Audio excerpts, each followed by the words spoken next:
Hi Blender fans, this is the next tutorial series for low poly character creation, and we start by sketching the reference images before adding them to Blender.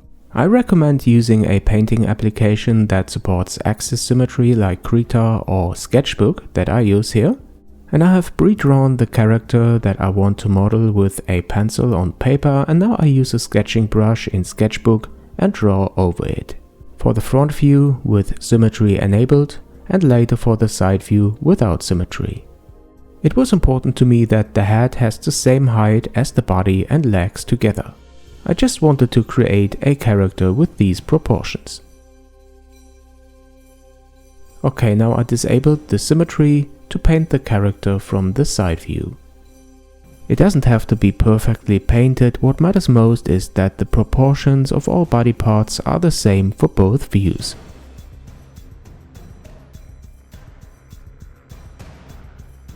After sketching the character, I saved the image as JPEG, for example, before we open up Blender to use the image as reference for our low poly model.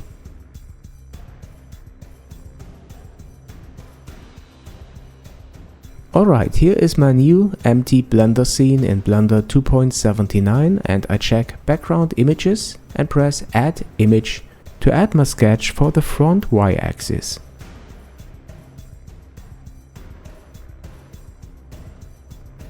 So here's the JPEG file that we just saved, and when you open the file you see nothing before you didn't snap the view to front orthographic. The best way to do this in my opinion is to press 5 and then 1 on your numpad. After that you have to align the center of the left character of the image to the x-axis and his feet to the y-axis.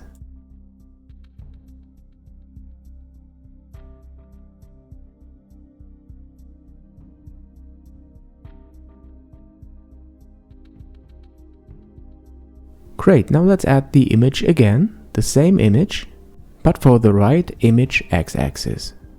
Again, I select the reference image, and then I press 3 on my numpad to switch to right orthographic view. And now I have to align the image of the right character to the x and y axis.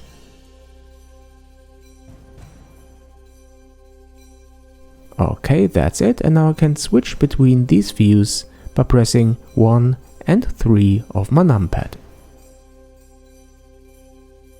The last thing that I want to show is how to initialize your model that you are going to create. First press Shift S and center the 3D cursor, and then add a simple cube. Switch to wireframe and edit mode, and then press Ctrl R to add an edge loop. Then select these outer vertices and delete them.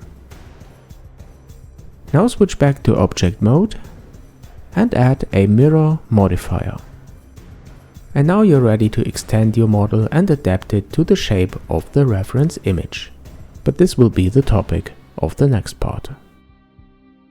Guys, I hope you enjoyed this video, and if you do, please don't forget to subscribe to my channel to be notified when the next part is online.